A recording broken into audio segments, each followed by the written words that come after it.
يا أيها الذين آمنوا إذا نودي للصلاة من يوم الجمعة فاسعوا إلى ذكر الله. الحمد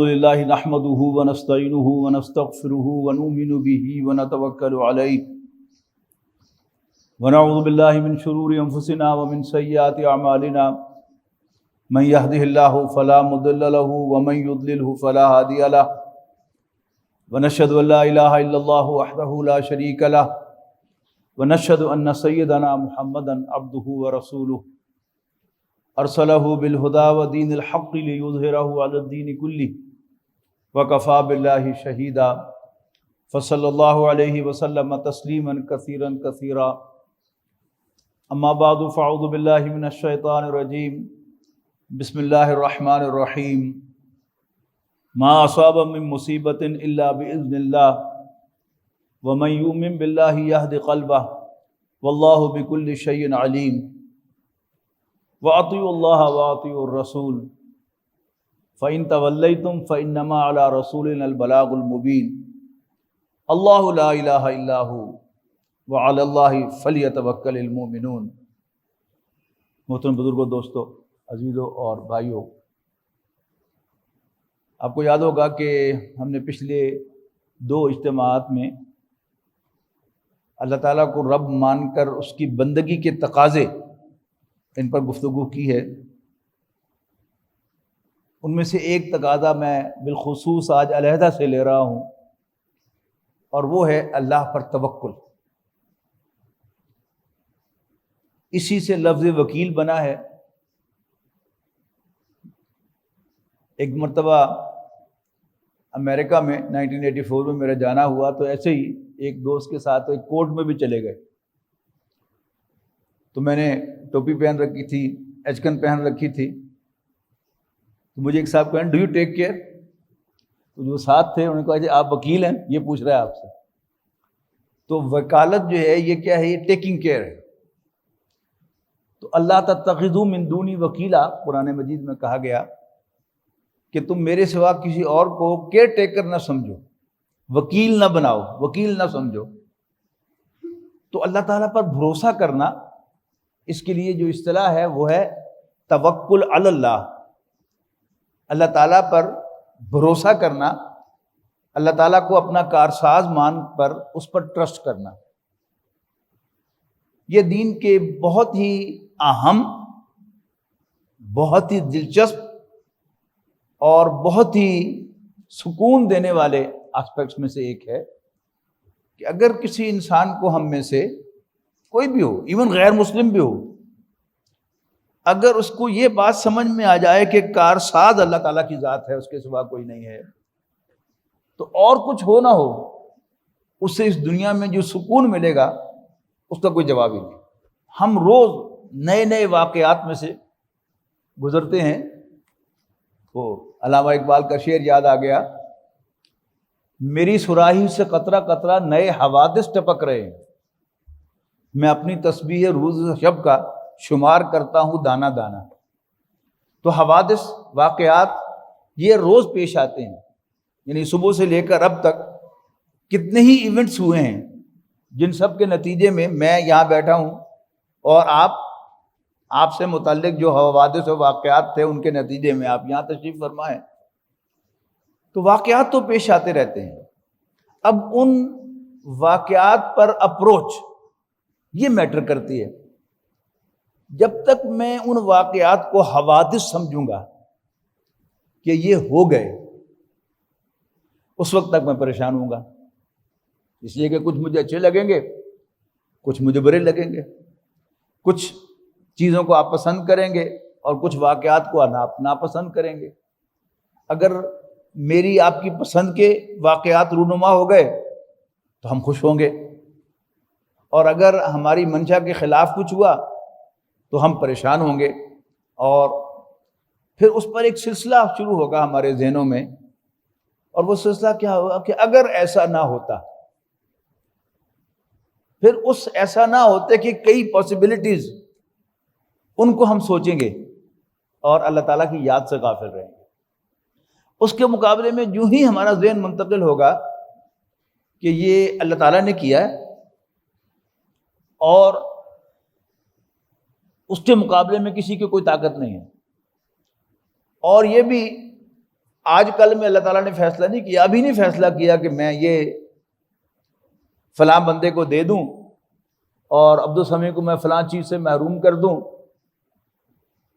یہ آج کا فیصلہ نہیں ہے۔ جو ہم اس میں گہرے چلتے چلے جائیں گے کہ یہ فیصلہ تو اللہ تعالیٰ نے ازل سے کیا ہوا ہے اور باقاعدہ ان بلیک اینڈ وائٹ یہ لکھا ہوا ہے، اتنا ہی میرے دل کا سکون جو ہے وہ گہرا سے گہرا ہوتا چلا جائے گا، اور پھر اسی سے اللہ تعالیٰ کے شکر کے جذبات ابھریں گے کہ جو کچھ بھی ہوا ہے اللہ تعالیٰ نے کیا ہے، اللہ تعالیٰ ٹھیک ہی کرتا ہے، لہذا یا اللہ تیرا شکر ہے۔ تو یہ پورا یعنی ایک پر دوسرا، دوسرے پر تیسرا، اگر حادثہ ہے تو اگر ایسا نہ ہوتا تو کاش کہ ایسا ہو جاتا، میں نے ایسا کیا ہی نہ ہوتا، وہ ایسا ہو ہی نہ سکتا، ایسا کر ہی نہ سکتا۔ یہ سب ایک سیکوینس ہے، ایک کے بعد دوسرا، ایک دوسرے کے بعد تیسرا، تیسرے کے بعد چوتھا، اور ہر سٹیپ پر پریشانی میں اضافہ، افسوس میں اضافہ، ریگریٹ میں اضافہ۔ اور اگر اللہ تعالیٰ تک پہنچ گئے کہ اللہ نے کیا ہے، ٹھیک کیا ہے، اس نے ایسا ہی کرنا تھا، اس نے ایسا ہی لکھا تھا، تو پھر یعنی بعض اوقات تو یہ کیفیت ہوگی کہ انسان دل ہی دل میں ہنس پڑے گا، اور بعض اوقات اس کے چہرے پر بھی مسکراہٹ آئے گی، اور سامنے بیٹھے ہوئے بھی لوگ جو ہیں ہوں گے بیٹھے بیٹھے یہ ہنس کیوں پڑا ہے۔ یہ کیا ہے؟ یہ جو ٹرینکویلٹی ہے، سکون قلب کا ایک اظہار ہے کہ جو اس کے چہرے پر بھی ہو گیا ہے، صرف اتنی سی بات ہے کہ وہ اللہ تعالیٰ پر بھروسہ کرتا ہے۔ اور قرآن مجید میں یہ مضمون شاید گننا ممکن نہیں ہے کہ کس کس اسلوب سے آیا ہے، کس کس طریقے سے آیا ہے۔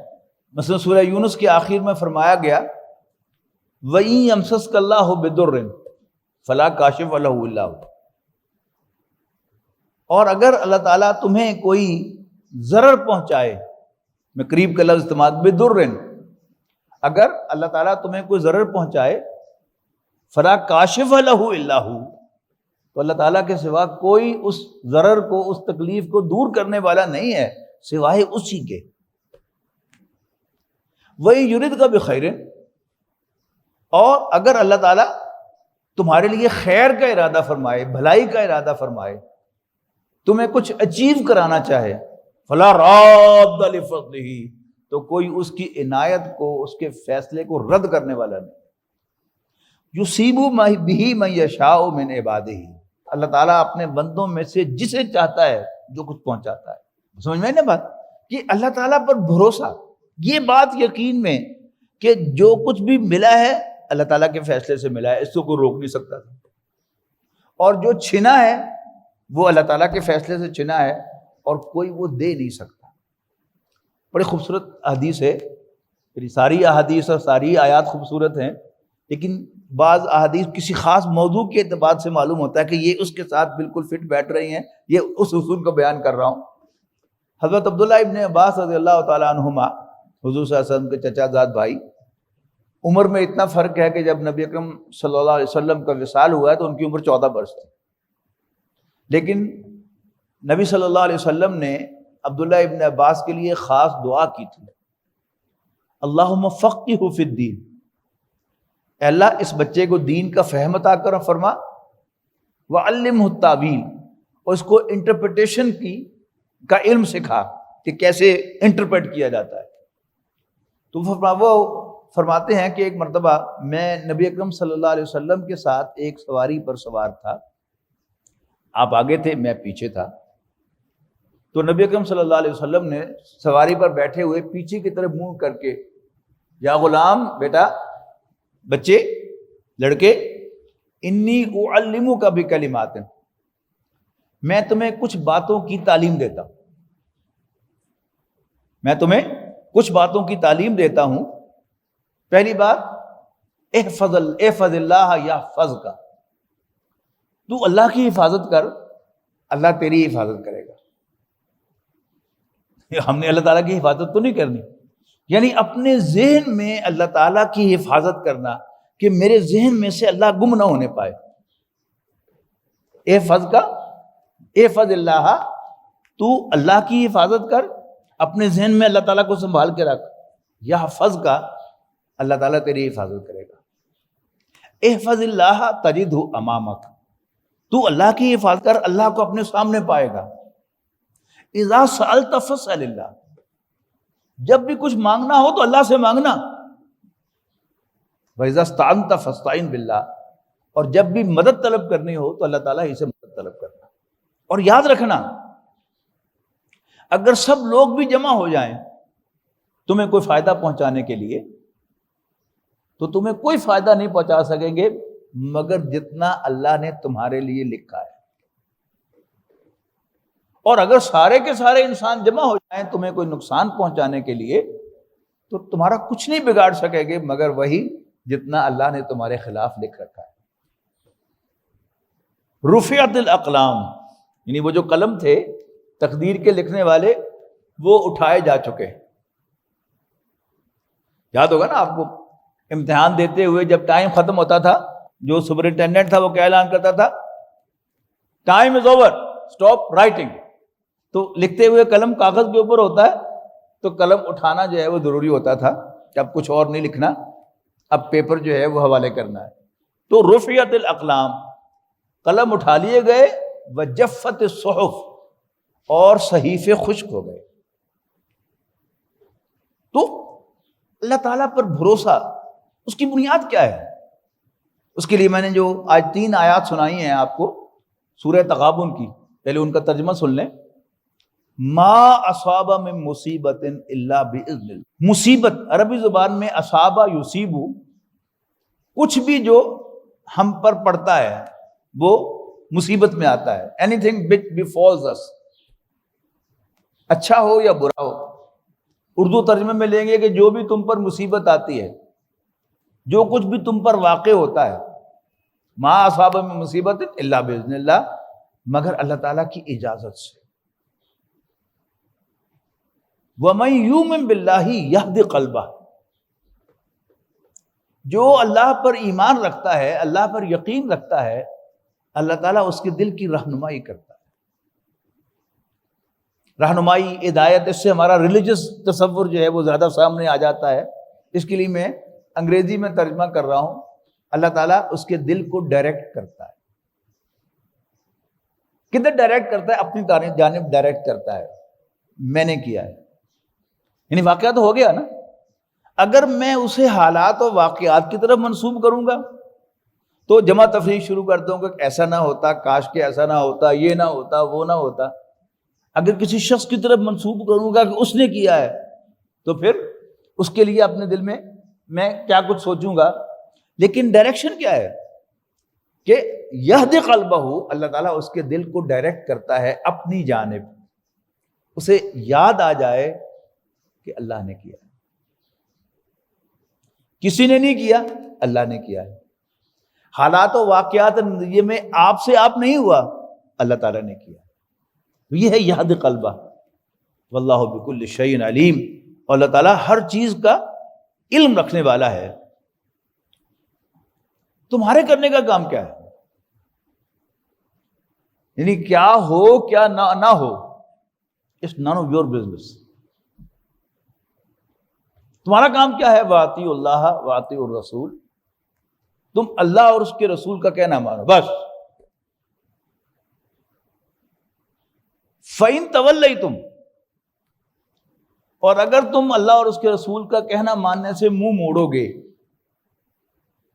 فَإِنَّمَا عَلَىٰ رَسُولِنَا الْبَلَاغُ الْمُبِينُ، تو ہمارے رسول کے ذمہ تو صرف وضاحت کے ساتھ پہنچانا ہے، which he is already doing. نبی اکرم صلی اللہ علیہ وسلم دین کو وضاحت کے ساتھ پہنچانے میں کسر رکھ رہے ہیں؟ نہیں. اگر تم منہ موڑو گے تو انما علی رسولنا البلاغ المبین، تو ہمارے رسول کے ذمے تو وضاحت سے پہنچانا ہے. اللہ لا الہ الا ہو، اللہ تعالیٰ کے سوا کوئی عبادت کے لائق نہیں ہے. وعلی اللہ فلیتوکل المؤمنون، بس مومنوں کو بھی چاہیے کہ اللہ تعالیٰ ہی پر بھروسہ کیا کریں. اب یہاں حکم کے درجے میں ہے، فعل امر ہے، لیکن یہ فقہی امر نہیں ہے، اور نہ اس میں کوئی hard and fast line draw کی جا سکتی ہے، اور نہ کوئی واقعتاً اس کی انتہا کو پہنچ سکتا ہے کہ وہ اللہ تعالیٰ پر بھروسہ کرتا ہے. میں 2 قدم بھروسہ کروں گا لیکن تیسری قدم جو ہے میرا وہ پھر آ کے الجھ جائے گا اسی دنیاوی حالات، واقعات، سرکمسٹانسز کے اندر آ کر، اور پھر I'll get lost. تو اللہ تعالیٰ ہی کے اس کو سنبھال کے رکھنا، اس کی حفاظت کرنا، اس کے نام کی، اس کے یقین کی، یہ کیا ہے؟ احفظ اللہ یحفظک. تم اللہ کو یاد کرو گے، اللہ تمہیں یاد رکھے گا. تم اللہ کو یاد رکھو گے، وہ تمہیں یاد رکھے گا. اور تم اللہ کو یاد رکھو گے، اللہ تعالیٰ کو اپنے سامنے پاؤ گے. تو اللہ تعالیٰ کے ساتھ یہ جو ذاتی رشتہ ہے اعتقاد کا، توکل کا، یہ دین کا ایک پہلو سے اصل جوہر ہے کہ ایمان کا جو اصل انعام ہے وہ تو آخرت میں ہے. یعنی اس سے جو پہلی 2 آیات ہیں وہ کیا ہیں؟ وَمَن يُؤْمِن بِاللَّهِ وَيَعْمَلْ صَالِحًا يُكَفِّرْ عَنْهُ سَيِّئَاتِهِ وَيُدْخِلْهُ جَنَّاتٍ تَجْرِي مِن تَحْتِهَا الْأَنْهَارُ خَالِدِينَ فِيهَا أَبَدًا ذَلِكَ الْفَوْزُ الْعَظِيمُ. جو اللہ پر ایمان رکھیں گے اور نیک عمل کریں گے، اللہ تعالیٰ ان کی برائیاں ان سے دور کرے گا اور انہیں ایسے باغات میں داخل کرے گا جن کے نیچے نہریں بہتی ہوں گی، ہمیشہ ہمیشہ ان میں رہنے کے لیے. ذالک الفوز العظیم، یہ بڑی کامیابی ہے. اور اس کے مقابلے میں والذین کفروا وکذبوا بآیاتنا، اور وہ لوگ کہ جو ہماری آیات کا انکار کریں گے اور ہماری آیات کو جھٹلائیں گے، جو کفر کریں گے اور ہماری آیات کو جھٹلائیں گے، اولئک اصحاب النار، اصحاب النار یہ آگ والے ہیں، اہل جہنم ہیں، خالدین فیہا اس میں ہمیشہ رہیں گے، وبئس المصیر. یہ ہیں ایمان کے اخروی ثمرات، الٹیمیٹ ثمرات. ایمان والے، نیک عمل کرنے والے آخرت میں مزے کریں گے، اور کفر کرنے والے اور اللہ تعالیٰ کی آیات کو جھوٹا قرار دینے والے وہ آخرت میں جہنم کی آگ کا ایندھن بنیں گے، ہمیشہ ہمیشہ اس میں رہیں گے. لیکن اس دنیا میں جو کیش ثمرات ہیں ایمان کے، ان میں سب سے بڑا ثمرہ، سب سے بڑا پل، سب سے بڑا انعام وہ کیا ہے؟ ذہنی سکون. اور جنت کا بھی اگر آپ غور کریں تو جو الٹیمیٹ ہے وہ ذہنی سکون ہی ہے. یعنی جنت کی نعمتوں کو اگر آپ 2 حصوں میں تقسیم کر لیں، ایک تو وہ ہیں جنہیں قرآن مجید نزل کہتا ہے، ابتدائی انٹرٹینمنٹ. یعنی یوں ہی آپ کے ہاں کوئی مہمان آتا ہے تو آتے ہی آپ اس کو انٹرٹین کرتے ہیں. کیسے؟ شدید گرمی کے موسم میں آیا ہے تو آتے ہی اس کو ٹھنڈا مشروب پیش کریں گے، اس کے لیے اپنی حیثیت کے مطابق پنکھا، کولر اور ایئر کنڈیشنر آن کریں گے. اور شدید سردی کے موسم میں آیا ہے تو اپنے وسائل کے مطابق کمرے کو گرم کریں گے اور اسے گرم مشروب پلائیں گے. اس کے بعد پھر ضیافت، ڈنر، وہ بھرپور ہوگا، وہ تقریباً ہر موسم میں ایک ہی جیسا ہوتا ہے. قرآن مجید میں اگر آپ دیکھیں تو یہ جو دنیاوی نوعیت کی نعمتیں ہیں ان کو قرآن مجید نزول کہتا ہے. مثلا ایک لیوش گھر، یعنی ساری جو جنت کی تفاصیل ہیں ان کو میں اکٹھا کر رہا ہوں. لیوش گھر، ٹھیک ہے، کہ جس کے جو لیونگ اپارٹمنٹ ہے وہ باغیچوں میں گھرے ہوئے ہیں اور نیچے نہریں بہ رہی ہیں، اور اس کے اندر وَلَكُمْ فِيهَا مَا تَشْتَهِي أَنفُسُكُمْ وَلَكُمْ فِيهَا مَا تَدَّعُونَ، کہ اس میں ہوں گے تمہارے لیے جو کچھ بھی تمہارے جی چاہیں گے، اور ان ایڈیشن جو کچھ تم مانگو گے وہ بھی حاضر کر دیا جائے گا. یہ کیا ہے؟ یہ دنیاوی نعمت ہے. اس کے بعد اہل جنت سے کہا جائے گا کہ اللہ تم سے راضی ہے، تمہارا رب تم سے راضی ہے، اور اس سے وہ خود بھی اتنے خوش ہو جائیں گے جس خوشی کا وہ تصور نہیں کر سکتے اس دنیا میں. یہ کیا ہے؟ یہ ضیافت ہے. اور اس ضیافت کی بھی ایک سویٹ ڈش ہے جس کا ہمیں آج سرے سے کوئی تصور نہیں ہے کہ وہ کتنی ڈیلیشیس ہوگی. وہ اللہ تعالیٰ کا دیدار ہے. اللہ تعالیٰ ہم سب کو جنت میں لے جائے اور ان تمام نعمتوں کو ہم خود اپریشیٹ کر سکیں، آنکھوں سے دیکھ سکیں، اپنے جسم سے فیل کر سکیں، اپنے ذہن سے اس کو انجوائے کر سکیں، تو یہ ہے الٹیمیٹ۔ لیکن رضی اللہ عنہم ورضوا عنہ، اللہ ان سے راضی ہوگا، وہ اللہ سے راضی ہوں گے۔ اب یہ جو ضیافت ہے یہ اللہ تعالیٰ نے اپنی ذات پر ایمان رکھنے والوں کے لیے اس دنیا میں بھی کھولی ہوئی ہے، خواہ وہ مومن نہ ہو، یعنی قرآن مجید کو اللہ کا کلام نہ مانتے ہو، نبی اکرم صلی اللہ علیہ وسلم کو اللہ کا رسول نہ مانتے ہو، صرف اللہ پر ایمان، یہ اس کا انعام انسان کو دنیا میں مل جاتا ہے اگر وہ ایمان اس پہلو سے ہے کہ یہ کائنات آپ سے آپ نہیں چل رہی، اس کو تمام جہانوں کا رب اللہ رب العالمین چلا رہا ہے، اور اس کا علم بھی کامل ہے، اس کی قدرت بھی کامل ہے، اس کی حکمت بھی کامل ہے، اور اس کی مینجمنٹ بھی کامل ہے۔ یہ مینجمنٹ میں نے ابھی ذہن میں آیا تو میں نے لفظ استعمال کیا، کس کو دینا ہے کس کو نہیں دینا، کس کو کتنا دینا ہے اور کتنا اس سے روک لینا ہے، یہ سب کیا ہے؟ یہ مینجمنٹ کی چیزیں ہوتی ہیں۔ تمام انسان ہیں، سارے پاکستان کے شہری ہیں، لیکن ایک مل مالک جو ہے وہ مختلف لوگوں کو ہائر کرتا ہے اور یہ فیصلہ کرتا ہے کہ اس سے کیا کام لینا ہے، اس کو کتنا کمپنسیٹ کرنا ہے، یہ کیا ہے؟ وہ اس مالک کا اختیار ہوتا ہے، اور وہ کس اعتبار سے کرتا ہے کہ جس مقصد کے لیے میں نے یہ مل بنائی ہے وہ مقصد مجھے بھرپور طور پر حاصل ہو۔ ایک شخص ہے جس کے بارے میں اس کی اسیسمنٹ ہے کہ یہ مجھے کروڑوں روپے کا فائدہ پہنچا سکتا ہے، اس کو 10 لاکھ روپے تنخواہ بھی دینا اس کو کوئی مشکل نہیں ہے۔ اور کسی کے بارے میں سمجھتا ہے کہ اس کو میں 20,000 دوں گا، یہ کام کرے گا، نہیں چھوڑ جائے گا، میں کوئی اور رکھ لوں گا، مجھے اور کئی مل جائیں گے۔ تو یہ کیا ہے؟ یہ اوور آل مینجمنٹ ہے۔ اللہ تعالیٰ نے اس کائنات کا نظام بنایا ہے، وہ کر سکتا تھا کہ سب کو برابر کر دیتا فائنینشلی، لیکن سورہ زخرف میں یہ بات فرمائی گئی، یا انہی صورتوں میں سے یہ 2-3 صورتوں ہیں، کسی صورت کے اندر ہے کہ اللہ تعالیٰ نے اس کے لیے کیا ہے؟ سخرین، تاکہ سروسز لی جا سکیں۔ یعنی اگر کیفیت یہ ہو جاتی کہ میں بھی رانی تو بھی رانی، تو پھر کون بھرے گا پانی؟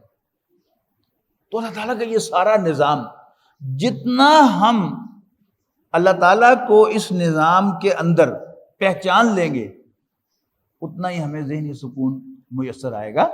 تو اس کو کئی پہلوؤں سے، یعنی آپ وہ نوٹ کیجئے گا کہ صاف صاف الفاظ میں یہ کہا کہ کچھ بھی ہوتا ہے اللہ کے کیے سے ہوتا ہے، تم اللہ تعالیٰ کی فرما برداری کرتے رہو، اللہ تعالیٰ تمہارے کاموں کی خود ٹیک کیئر کرتا رہے گا۔ وعلی اللہ فلیتوکل المؤمنون، ایمان والوں کو چاہیے کہ وہ اللہ تعالیٰ ہی پر بھروسہ کریں۔ اور پھر سورہ یونس کی جو آیت میں نے سنائی اس پر یقین کہ اگر اللہ تعالیٰ تمہیں کوئی ضرر پہنچانا چاہے تو کوئی اس ضرر کو روک نہیں سکتا، فائدہ پہنچانا چاہے تو وہ اس کو روک نہیں سکتا۔ پھر یہی مضمون ایک اور اینگل سے سورہ کہف کے اندر آیا ہے، اور آپ نوٹ کیجئے گا سورہ کہف کو جمعے کے روز تلاوت کرنے کی نبی اکرم صلی اللہ علیہ وسلم نے تلقین فرمائی ہے، اور یہ فرمایا ہے کہ جو شخص جمعے کو سورہ کہف کی تلاوت کرے گا اللہ تعالیٰ اس کو ایک نور عطا کرے گا۔ یہاں نور بصیرت مراد لیجئے، اللہ تعالیٰ اس کے دل میں ایک بصیرت پیدا کرے گا جو آنے والے ہفتے تک اس کے پاس رہے گی۔ تو سورہ کہف پڑھنا، جمعے کا یہ دن، اس میں ایک اہم پہلو کیا ہو گیا کہ اللہ تعالیٰ کے اس پہلو، اللہ تعالیٰ کی اس حیثیت پر یقین بٹھانا اپنے دلوں کے اندر کہ جو کچھ بھی ہو رہا ہے اس کے پیچھے اللہ تعالیٰ ہے، وہ اپنے فیصلے سے کر رہا ہے، یہ آپ سے آپ نہیں ہو رہا۔ وہ کیا ہے؟ حضرت خضر اور موسیٰ علیہ السلام کا واقعہ ہے۔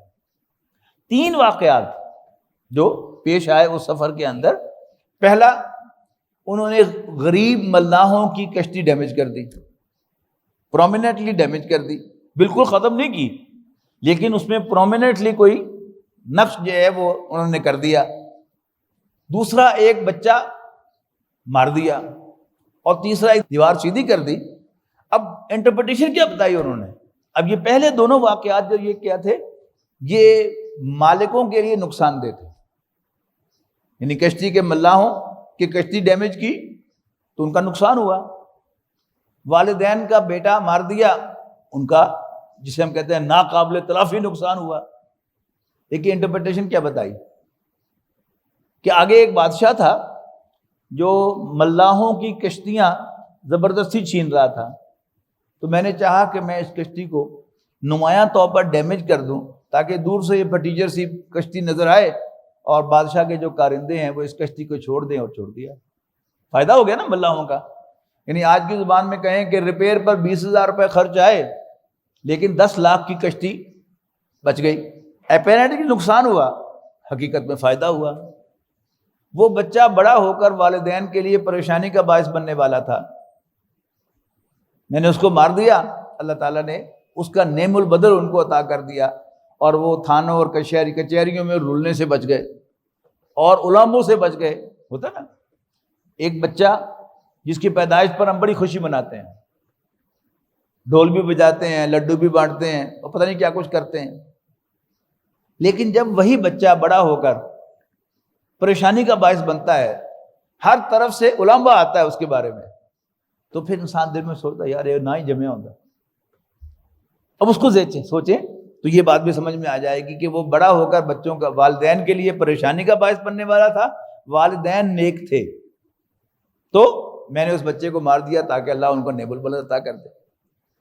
تیسرا، وہ دیوار ملکیت تھی 2 یتیم بچوں کی جن کا والد نیک آدمی تھا، اور اس نے اس دیوار کے نیچے ایک خزانہ اپنے بچوں کے لیے دفن کیا ہوا تھا۔ اگر یہ دیوار گر جاتی تو خزانہ ایکسپوز ہو جاتا اور گاؤں والے وہ خزانہ لوٹ لیتے۔ تو آپ کے رب نے چاہا کہ میں اس دیوار کو سیدھا کر دوں تاکہ وہ خزانہ محفوظ ہو جائے اور بڑے ہو کر وہ بچے خود اپنا وہ خزانہ نکالیں۔ تو گاؤں والے جنہوں نے انہیں کھانا مانگنے کے باوجود نہیں دیا تھا، اب وہ اس خزانے سے محروم ہو گئے، اللہ تعالیٰ نے ان بچوں کو فائدہ پہنچا۔ پھر یہی مضمون ایک اور جگہ سورہ طلاق میں، وہ تو بہت چھپا ہوا مضمون ہے۔ طلاق جو ہے یہ ایک بڑا ان پلیزنٹ ایک ایونٹ ہوتا ہے ہر پارٹی کے لیے۔ طلاق دینے والا مرد بھی بعد میں پچھتاتا رہتا ہے، اور طلاق یافتہ عورت بھی پچھتاتی رہتی ہے کہ میں نہ بدتمیزی کر دی، میں نہ بول دی۔ دونوں کے والدین اور پھر دونوں کی اولاد، ان سب کے لیے یہ پریشانی کا باعث ہے۔ اچھا، پھر جب طلاق ہو جاتی ہے اور ان کے معاملات کو سلجھانے کے لیے اگر آپ وکیل کے پاس چلے جائیں گے، کچہری میں چلے گئے، کسی وکیل سے رابطہ کر لیا، اور وکیل مرد ہو یا عورت ہو، اس کو اپنے پیسے سے غرض ہے، اس نے آپ سے ایک ہی بات کہنی ہے کہ نہیں آپ کے ہاتھ میں تو کچھ بھی نہیں ہے۔ اب اگلا سوال آپ پوچھیں گے پھر مجھے کیا کرنا چاہیے، تو آپ کو کہے گا کہ اب آپ کو بھی 2 جھوٹے مقدمے جو ہے وہ دوسرے فریق پر کرنے پڑے، اور نو میٹر آپ کتنے تہجد گزار ہیں، آپ جھٹ تیار ہو جائیں گے کہ چلو جی فیس پڑھو، کرو بسم اللہ۔ اب اس یعنی سیناریو میں ذرا آیات پڑھیے گا کہ وَمَن يَتَّقِ اللَّهَ يَجْعَلْ لَهُ مَخْرَجًا، اور جو اللہ سے ڈرے گا اللہ تعالیٰ اس کے لیے کوئی وے آؤٹ نکالے گا۔ اللہ تعالیٰ علی کل شیء قدیر ہے نا، اور ہر چیز کا جاننے والا بکل شیء علیم بھی ہے، ہر چیز پر قادر بھی ہے اور ہر چیز کا علم رکھنے والا بھی ہے، تو اس کو کوئی وے آؤٹ نکالنے کے لیے مجھ سے مشورہ کرنے کی ضرورت نہیں ہے۔ میں تو خیر بالکل بے علم آدمی ہوں، لیکن بڑے سے بڑے آدمی سے بھی، عالم سے بھی اس کو مشورہ کرنے کی ضرورت نہیں، ہی نوز ایوری تھنگ۔ تو من یتق اللہ، جو اللہ سے ڈرے گا، یجعل لہ مخرجا، اللہ تعالیٰ اس کے لیے وے آؤٹ نکالے گا، وَيَرْزُقْهُ مِنْ حَيْثُ لَا يَحْتَسِبْ، اور اسے وہاں سے دے گا جو اس کے وہم و گمان میں بھی نہ ہو۔ آگے چلیے، وَمَن يَتَوَکَّلْ عَلَى اللَّهِ، اور جو اللہ پر بھروسہ کرے گا فَهُوَ حَسْبُهُ، تو اللہ تعالیٰ خود اس کے لیے کافی ہو جائے گا۔ اب میں آپ کی مدد کرنا چاہوں یا آپ میری مدد کرنا چاہیں سنسیئرلی، لیکن ضروری نہیں ہے کہ میں آپ کی مدد کر سکوں یا آپ میری مدد کر سکوں، اس لیے کہ ریسورسز ساری کی ساری ہمارے کنٹرول میں تھوڑا ہے، لیکن اللہ تعالیٰ کے ہاتھ میں سارے ریسورسز ہیں۔ فرمایا ان اللہ بالغ امرہ، اللہ تعالیٰ اپنے کام کو انجام تک پہنچانے والا ہے۔ پنجابی چ کہاں کہ اللہ تعالیٰ اپنے کام کو توڑ چڑھانا والا، میں نہیں توڑ چڑھانے والا، آپ بھی نہیں توڑ چڑھانے والا۔ ان اللہ بالغ امری، اور اس کے بعد فرمایا قد جعل اللہ لکل شیء قدرا، اللہ تعالیٰ نے ہر چیز کا ایک اندازہ، ایک تقدیر مقرر کر رکھی ہے۔ یعنی جب تک میں سمجھتا رہوں گا کہ یہ حادثہ ہو گیا اور مجھے غصہ آ گیا اور میں بس کاش کہ مجھے غصہ نہ آتا، میں یہ 3 طلاقیں نہ ہی دیتا، لیکن یہ کیا بات ہے کہ جو کچھ ہوا ایسا ہی ہونا تھا، اللہ تعالیٰ نے ایسے ہی لکھا ہوا تھا، اسی میں خیر ہے، ٹھیک ہے نا۔ ان اللہ بالغ امری اور قد جعل اللہ لکل شیء قدرا۔ پھر اسی کو سورہ بقرہ میں اللہ تعالیٰ نے سیدھا سیدھا فرمایا عسیٰ ان تکرہوا شیئا وہو خیر لکم، کیا جب کہ تم کسی چیز کو ناپسند کرو حالانکہ وہی تمہارے لیے بہتر ہو، وعسیٰ ان تحبوا شیئا، اور کیا جب تم کسی چیز کو پسند کرو وہو شر لکم، حالانکہ وہی تمہارے لیے بری ہو، واللہ یعلم وانتم لا تعلمون، اللہ تعالیٰ تو جانتا ہے لیکن تم نہیں جانتے۔ تو بار بار قرآن مجید میں یہ مضمون آیا ہے اور کئی طرح سے آیا ہے۔ سورہ حدید کے اندر یہ مضمون کیسے آیا؟ ما اصاب من مصیبت فی الارض ولا فی انفسکم الا فی کتاب من قبل ان نبرأ، نہیں آتی کوئی مصیبت، نہیں پیش آتا کوئی واقعہ زمین پر نہ تمہارے دلوں میں، الا فی کتاب، مگر یہ کہ وہ ان بلیک اینڈ وائٹ ہوتا ہے، لکھا ہوا ہوتا ہے، من قبل ان نبرأہا، اس سے پہلے کہ ہم اس کو ظاہر کریں۔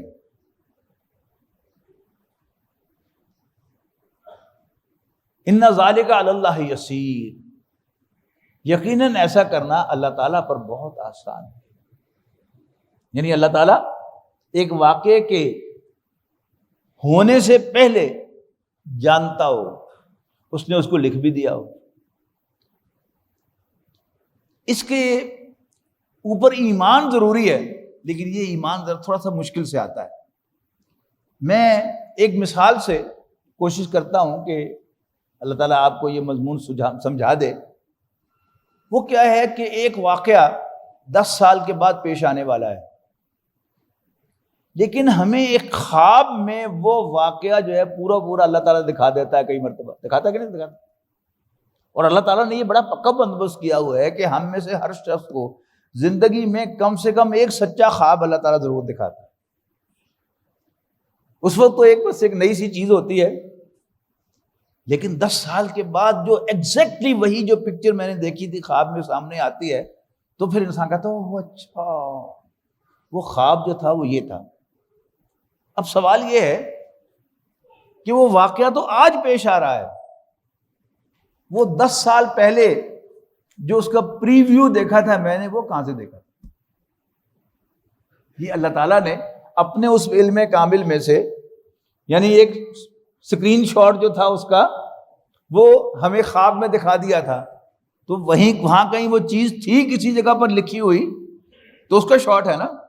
تو اگر کہیں کسی علم میں ایک واقعہ ہوا ہی نہیں، ہونے والا ہے، دنیا میں اس کا کوئی کہیں ریکارڈ نہیں، کوئی وجود نہیں، کسی پلاننگ میں نہیں، لیکن بہرحال اللہ تعالیٰ کی اس تقدیر کے اندر، اس رجسٹر کے اندر، اس فائل کے اندر، اس سی ڈی کے اندر، جو بھی آپ اس کا نام لے لیں، وہ موجود ہے، اور اللہ تعالیٰ اس کا کوئی بھی شاٹ کہیں سے بھی نکال کر مجھے آپ کو دکھا سکتا ہے، اور وہ دکھاتا ہے۔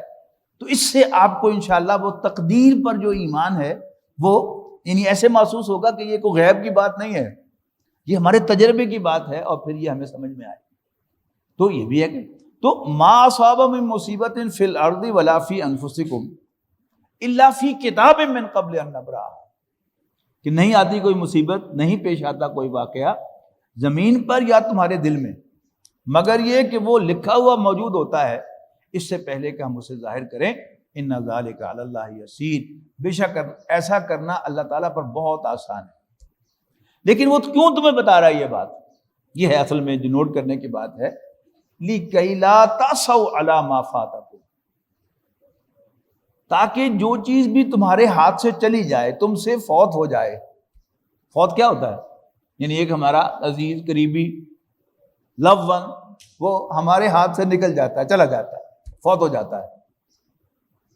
لِكَيْ لَا تَأْسَوْا، تاکہ تم مایوس نہ ہو جایا کرو اس پر جو تمہارے ہاتھوں سے نکل جائے.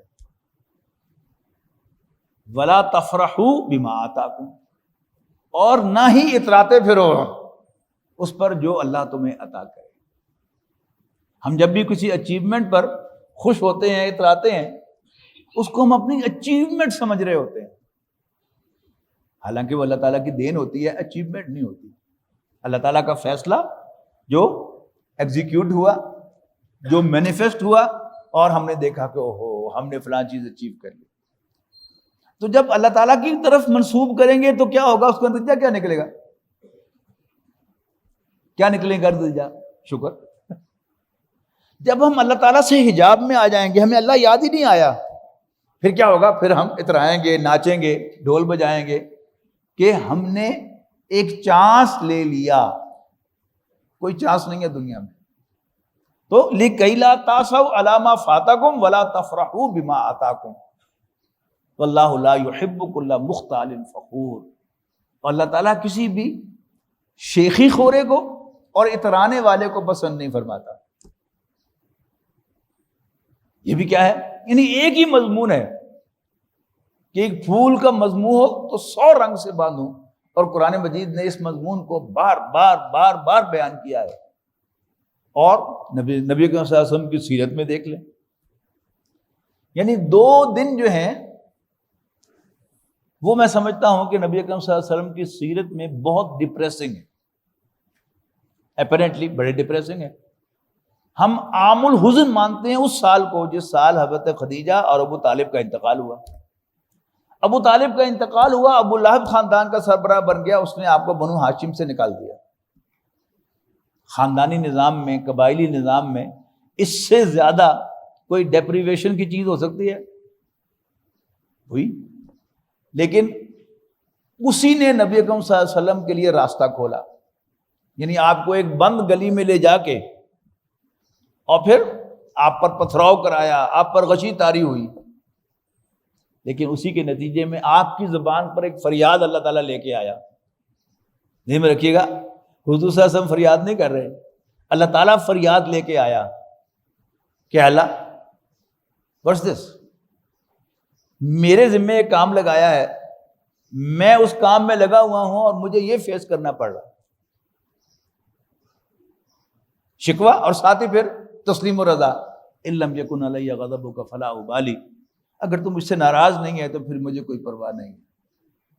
یہ 11 نبوی میں واقعہ پیش آ رہا ہے، اور 11 نبوی ہی کا سال ہے کہ جس میں 2 اور اہم واقعات ہوئے ہیں. ایک نبی کریم صلی اللہ علیہ وسلم کو معراج ہوئی، اور اس میں اللہ تعالیٰ نے ری ایشور کروایا نبی کریم صلی اللہ علیہ وسلم کو کہ یہ ساری جو پریشانیاں ہیں یہ تو ہیں، لیکن میں تیرے ساتھ ہوں. اور نتیجہ کیا نکلا؟ اس کے 10 سال کے بعد مکہ فتح ہو. یعنی اتنی تیزی سے پھر وہ سیکوینس آف ایونٹ جو ہے وہ چلا ہے کہ دنیا دیکھتی کی دیکھتی رہ گئی، اور نبی اکرم صلی اللہ علیہ وسلم اسی مکہ مکرمہ میں جہاں سے نکالے گئے تھے فاتح کی حیثیت سے داخل ہو گئے. تو یہ کیا ہے؟ اور پھر دوسرا واقعہ وہ صلح حدیبیہ کہ نبی اکرم صلی اللہ علیہ وسلم نے خواب دیکھا، اور نبی کا خواب تو سچا ہوتا ہے کہ آپ خانہ کعبہ کا طواف کر رہے ہیں، احرام پہنا ہوا ہے، عمرہ کر رہے ہیں. تو آپ نے اعلان فرمایا کہ بھئی چلو عمرہ کرنے کے لیے چلیں گے. ہم احرام پہن لیے، قربانی کے جانور خوشی میں اللہ تعالیٰ کے لیے یعنی ہدیے کے طور پر ہدی کے جانور ساتھ لے لیے اور جا رہے ہیں. اور وہاں پر مکے والوں نے عمرہ نہیں کرنے دیا اور کہا کہ اگلے سال آنا. اب یہ بھی کیا ہے، اپنے اوپر قیاس کر کے دیکھیے کہ ہم میں سے کوئی احرام باندھ کر لاہوری سے احرام باندھ لے یا فیصل آباد ایئرپورٹ سے ہی احرام باندھ لے، اور خیال ہو کہ بس ابھی 8 گھنٹے کے بعد ہم خانہ کعبہ میں کا طواف کر رہے ہوں گے، اور وہاں کسی وجہ سے آپ وہاں پہنچ نہ سکیں. کئی لوگ ہیں کہ جو بیمار پڑ جاتے ہیں اور جدے سے مکے نہیں جا سکتے، اور وہیں جدے کے ہاسپٹل میں انتقال ہو جاتا ہے کسی کا، تو کتنی ہمیں ایک حسرت سی محسوس ہوتی ہے کہ وہ وہاں پہنچ کر عمرہ نہیں کر سکا۔ تو آپ نبی اکرم صلی اللہ علیہ وسلم اور صحابہ کرام کی جو ذہن کی کیفیت ہے اس کا جائزہ لیجئے کہ کتنی ڈپریسنگ ہوگی۔ لیکن آپ نوٹ کیجئے گا 6 ہجری میں صلح حدیبیہ ہوئی ہے اور 8 ہجری میں مکہ مکرمہ فتح ہو گیا۔ Could anyone imagine؟ تو کام جو ہیں وہ بظاہر جو برے ہوتے ہیں اللہ کی نظر میں اچھے ہوتے ہیں اور وہ اچھے ثابت ہوتے ہیں، اور کام جو بظاہر اچھے ہوتے ہیں انسان اس پر خوشیاں منا رہا ہوتا ہے لیکن اللہ کی نظر میں وہ اچھے نہیں ہوتے، اللہ تعالیٰ ہی نے وہ دیے ہوتے ہیں اور پھر ان کے نتائج بھی اچھے نہیں نکلتے۔ تو ایمان باللہ موضوع تھا ہمارا کیا؟ اللہ تعالیٰ کی بندگی، اللہ تعالیٰ کو اپنا رب ماننا، اس کی بندگی اختیار کرنا اور اس کی بندگی کے تقاضے۔ جو پہلا تقاضا ہم نے پڑھا تھا کیا تھا؟ اسی سے مانگنا۔ اب اس پہلے تقاضے کے ساتھ اس آخری تقاضے کو جا کر جوڑ لیجئے کہ جب یہ معلوم ہو گیا کہ کار ساز اللہ کی ذات ہے تو پھر اب مانگنا بھی اسی سے ہے۔ کسی اور سے مانگنا، کسی اور سے توقع رکھنا، کسی اور پر ڈیپینڈ کرنا، یہ اس کے ساتھ میچ نہیں کرتا۔ اللہ تعالیٰ سے دعا ہے کہ اللہ تعالیٰ ہمیں صحیح معنوں میں اپنا بندہ بنائے، اپنا بندہ رکھے اور اپنے سوا کسی اور سے مانگنے سے بچا کے رکھے۔ اس میں انسان کی بے عزتی بھی ہوتی ہے، اس کی عزت بھی خاک میں ملتی ہے اور وہ اپنے آپ میں بھی بالکل صفر ہو جاتا ہے۔ لیکن اگر اللہ تعالیٰ کے ساتھ اس کا تعلق قائم ہو جائے، اللہ تعالیٰ اس کو اس کے دل میں آ جائے تو پھر وہ اپنے آپ کو بڑا سمجھتا ہے۔ آخر دعوانا الحمدللہ رب العالمین۔ اللہ